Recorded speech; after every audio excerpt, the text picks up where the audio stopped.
Hello guys, അപ്പോൾ ഇന്ന് ഞാൻ പോകുന്നത് പാലക്കാട് ജില്ലയിലെ തത്തമംഗലത്തിന് അടുത്ത് സ്ഥിതി ചെയ്യുന്ന തത്തമംഗലം ബ്രിഡ്ജ് അഥവാ അക്വഡക്റ്റ് ബ്രിഡ്ജ് കാണാൻ വേണ്ടിയിട്ടാണ്.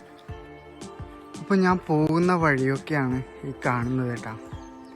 ഈ കാണുന്നത് മുഴുവനും നെൽപ്പാടാണ്. ഈ ഒരു സൈഡ് മുഴുവനും മുളയാണ് കേട്ടോ.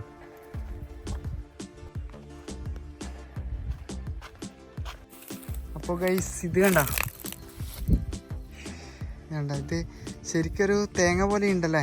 അപ്പോൾ ഇതിൻ്റെ വഴിയോരങ്ങളിൽ ഇത് ചെത്തിയിട്ട് കുടിക്കുന്നതാണ്. പക്ഷെ ഞാൻ ഇതുവരെ ഇതിൻ്റെ ടേസ്റ്റ് അറിഞ്ഞിട്ടില്ല കേട്ടോ. അപ്പോൾ ഇതിൻ്റെ മുകളിൽ നിന്നാണ് ഇത് വീഴുന്നത്. കണ്ടോ, അതിൻ്റെ മുകളിൽ ഇതിൻ്റെ കാഴിയുണ്ട്. കണ്ടോ കണ്ടോ. അങ്ങനെ ഗൈസ്, നമ്മൾ ഈ ഒരു പാലത്തിൻ്റെ എൻട്രൻസിൻ്റെ മുന്നിലെത്തിയിരിക്കുകയാണ്. അപ്പോൾ താഴെ നോക്കുമ്പോൾ വെള്ളമൊന്നും കാണുന്നില്ല. പക്ഷേ നോക്കത്ത ദൂരത്ത് പടർന്നു കിടക്കുന്ന നെൽപ്പാടം നമുക്ക് കാണാൻ കഴിയും. ഈ ഒരു പാലത്തിൻ്റെ അറ്റം നമുക്ക് കാണാൻ കഴിയുന്നില്ല കേട്ടോ. അത്രക്കും നീളമുണ്ട് ഈ ഒരു പാലത്തിന്. അപ്പോൾ ഞാനിവിടെ വന്നത് വർക്കിംഗ് ടൈം ആയതുകൊണ്ട് തന്നെ ആൾക്കാർ കുറവായിരുന്നു. അപ്പോൾ നിങ്ങൾ വരുന്നുണ്ടെങ്കിൽ ശനിയും ഞായറും വരാതിരിക്കുക. പാലക്കാടിൽ നിന്നും 15 കിലോമീറ്റർ യാത്ര ചെയ്താൽ ഇവിടെ എത്താൻ കഴിയും. അപ്പോൾ ഗൈസ്, അങ്ങനെ നമ്മൾ തത്തമംഗലം ബ്രിഡ്ജിൻ്റെ മുകളിലാണ് കേട്ടോ ഉള്ളത്. കണ്ടോ, അപ്പോൾ നല്ല വേലാണ് കേട്ടോ. കണ്ടോ, ഇവിടെ നോക്കിക്കഴിഞ്ഞാൽ നല്ല പച്ചപ്പാണ്, ഒരു രക്ഷയില്ല, അടിപൊളി. വൈകുന്നേരം വന്നു കഴിഞ്ഞാൽ നല്ല ആളുണ്ടാവും എന്നാണ് തോന്നുന്നു കേട്ടോ. പനേൻ്റെ മുകൾ ഭാഗമില്ല കേട്ടോ. നോക്കിയ ആള് വെട്ടിയതാണെന്ന് തോന്നുന്നു. അങ്ങ് ദൂരം വഴിക്കൊക്കെ നോക്കുമ്പോൾ വലിയൊരു കരിമ്പന നിൽക്കുന്നുണ്ട് കേട്ടോ. ഈ ഭാഗമൊക്കെ എന്ന് പറഞ്ഞാൽ നെൽപ്പാടാണ്.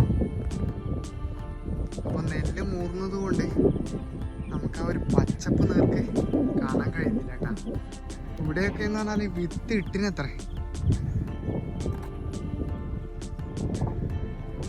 നല്ല വലുപ്പുള്ള ബ്രിഡ്ജാട്ടാ. കാണുന്നില്ലേ, കണ്ടോ, നല്ല വലുപ്പമുണ്ട്. അപ്പോൾ വൈകുന്നേരത്ത് ഇവിടെ വന്നിരിക്കാൻ നല്ല സുഖമായിരിക്കും. നല്ല ഇപ്പം തന്നെ നല്ല കാറ്റുണ്ട് കേട്ടോ. അപ്പോൾ ഇവിടത്തേക്ക് വരേണ്ടത് തത്തമംഗലം പള്ളിമുക്കിൽ വന്നു കഴിഞ്ഞാൽ അവിടുന്ന് ആരോട് ചോദിച്ചാലും പറഞ്ഞു തരും കേട്ടോ. പിന്നെ ഓട്ടോ ടാക്സി ആയിട്ടും പിടിച്ചിട്ട് വരേണ്ടി വരും, കാരണം നടന്നിട്ട് വരാൻ കഴിയില്ല, വഴി തെറ്റാൻ സാധ്യതയുണ്ട്. അപ്പോൾ ഫോട്ടോഗ്രാഫർമാർക്ക് പറ്റിയൊരു സ്ഥലവും കൂടിയാണ് ഈ ഒരു തത്തമംഗലം ബ്രിഡ്ജ്. നമുക്കിതിൻ്റെ ഈ ബ്രിഡ്ജിൻ്റെ താഴെ ഭാഗത്തൊന്ന് പോയി നോക്കാം.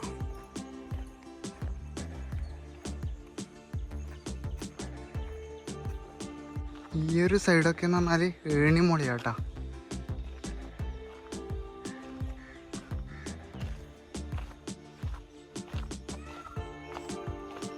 ചുറ്റും അനന്തമായ പച്ചപ്പുള്ളതിനാൽ സൂര്യോദയവും സൂര്യാസ്തമയവും കാണാൻ പറ്റിയ സ്ഥലമാണിത്. അപ്പോൾ മഴക്കാലം വരുന്നുണ്ടെങ്കിൽ ഇതിലും മനോഹരമായിട്ട് നമുക്ക് കാണാൻ കഴിയും. ഞാൻ വേനൽക്കാലമാണ് ഇവിടെ വന്നത്. എന്തായാലും ഒരു പ്രാവശ്യം കൂടി എനിക്ക് ഈ ഒരു സ്ഥലത്ത് വരണം. മഴയുള്ള ആ ഒരു സമയത്ത് ഇവിടെ വന്നു കഴിഞ്ഞാൽ മുഴുവനായിട്ടും നല്ല പച്ചപ്പായിട്ട് കാണാൻ മനോഹരമായിരിക്കും. അതുപോലെ തന്നെ നമുക്ക് സൺസെറ്റ് നമുക്ക് കാണാൻ കഴിഞ്ഞിട്ടില്ല. എന്തായാലും അടുത്തൊരു പ്രാവശ്യം വന്നിട്ട് കാണാം. അതുപോലെ തന്നെ ഇവിടെ വെഡ്ഡിങ് ഫോട്ടോഗ്രാഫിയും അതുപോലെ തന്നെ ഷോർട്ട് ഫിലിമൊക്കെ ഒരുപാട് ഇവിടെ ചെയ്തിട്ടുണ്ട് കേട്ടോ. അപ്പോൾ ഗൈസ്, ഇന്നത്തെ വീഡിയോ ഇവിടെ വൈൻഡപ്പ് ചെയ്യുകയാണ്. എൻ്റെ വീഡിയോ ഇഷ്ടമായിട്ടില്ലെങ്കിൽ ലൈക്ക് ചെയ്യുക. ആദ്യമായിട്ട് വീഡിയോ കാണുന്നവരായിട്ടെങ്കിൽ സബ്സ്ക്രൈബ് ചെയ്യാൻ മറക്കട്ടെ. ഇതുപോലെ കിടക്കാച്ച വീഡിയോ ആയിട്ട് വീണ്ടും വരും. അതുവരെ ബൈ ബൈ.